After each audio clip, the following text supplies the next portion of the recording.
Welcome to the Milk and Cookies podcast. This is the super amazing podcast that has absolutely everything to do with the sport of American football and absolutely nothing to do with milk and cookies. My name is Alex. I'm joined again with Leon. Welcome back to our Miami Dolphins series. This is episode 5, I believe. Be a rather light episode, not a whole bunch of stuff has happened in the past week. So let's get right into it. Probably the first order of business is actually not even a day after that last video was filmed. Isaiah Wilson was cut by the Dolphins, which it's a little disturbing, a little upsetting. He was definitely would have been a pretty good anchor at right tackle, but of course he's been cut because of off field problems. So Leon, what does this mean for the Dolphins now in the draft? Is this a position we need to possess to get early? Yes, indeed. We're going to have to draft offensive lineman in the draft. We might take two, I believe. And I think that will help us out. Wilson would have been a nice, contributor to the squad, but he didn't fulfill what we needed. So we'll take two in the draft, I believe, to help us out. Yeah, it's a shame. It's really bad. I mean, he was a pretty solid right tackle out of Georgia. He Yeah. was going to be possibly one of the best underrated linemen in the draft. Played 4 snaps with Tennessee, got traded to the Dolphins, thought we could turn around. Didn't. So now Miami's at number 3.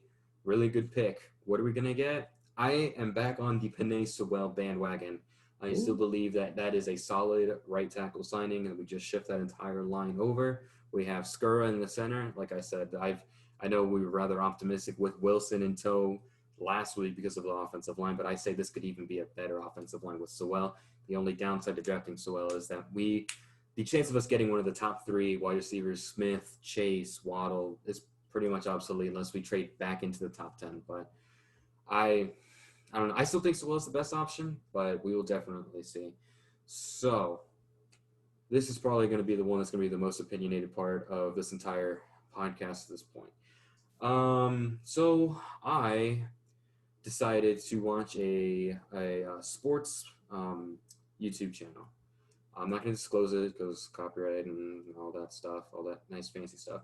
Basically, long story short, what they said was Dolphins number 3 should not go for anything else but a quarterback. The person in question said that we should take Justin Fields at number 3, bearing that the order is Lawrence and Wilson, and then we would get Fields at number 3. I have multiple problems with this, but before I get very opinionated, Leon, let me hear what you have a problem with this. I don't like the idea of that when we just drafted a QB at number 1. We're not going for a QB at number 3. We're going to build this confidence for Tua, give him some motivation, and see how he does year 2, maybe even year 3. We got to build a solid foundation for Tua, and that's what I think. Whatever that dude, whatever that show said, I don't cut it. I don't believe it. Yeah, I mean it's insane that people are so ready to dismiss a rookie quarterback that actually had some pretty decent numbers in his first season. I mean, he had a positive touchdown interception ratio, which was better than 1. Something that Josh Allen, Sam Darnold did not have in their first rookie season, but they were still given a second, third, and even fourth chance. Look at them now.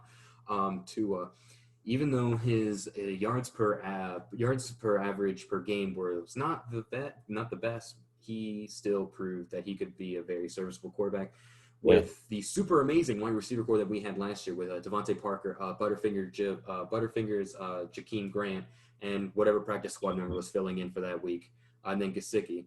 So, I Yeah. mean, hey, well, what do I know? It's not like I haven't been watching the team for 19 years of my life and know everything about the team. Let's give it to some guy that probably doesn't even watch the Dolphins or care about them.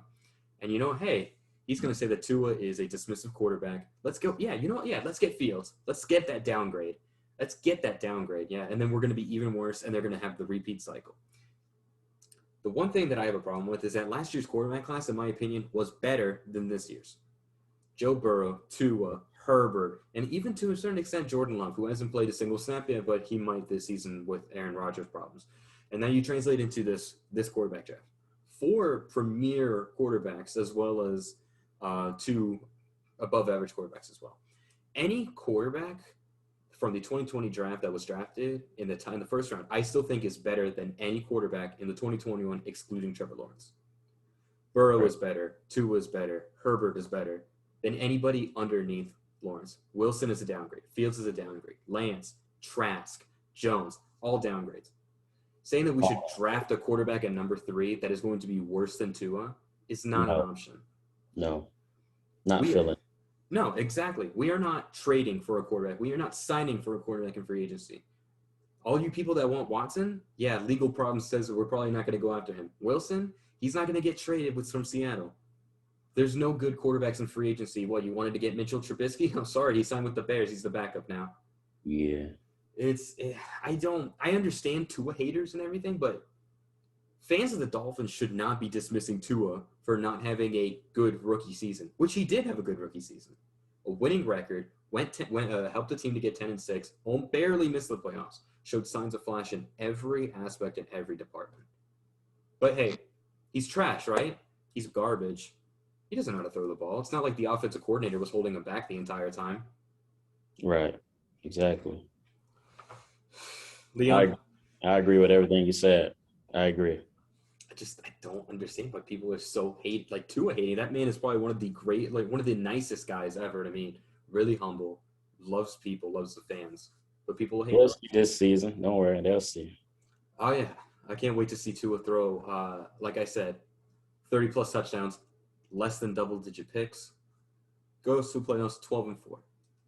Yeah. Then let's see what they say. I mean, that's pretty much it. At least on the Tua situation. Other than that, Dolphins news has been pretty light lately. There hasn't really been a whole lot of things. We did re-sign Landon Roberts.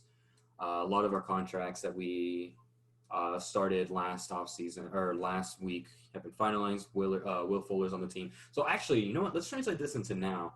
Will Fuller, Devontae Parker. Who's going to be wide receiver number 1? Wide receiver number 1, when healthy. I'm still going to say Devontae Parker for now, but I think Will Fuller can emerge to number 1 if Devontae Parker isn't that target. Will Fuller is a beast. Mm-hmm. And I feel like the speed he has, because he's faster than the Parker, Tua can have a field day with him.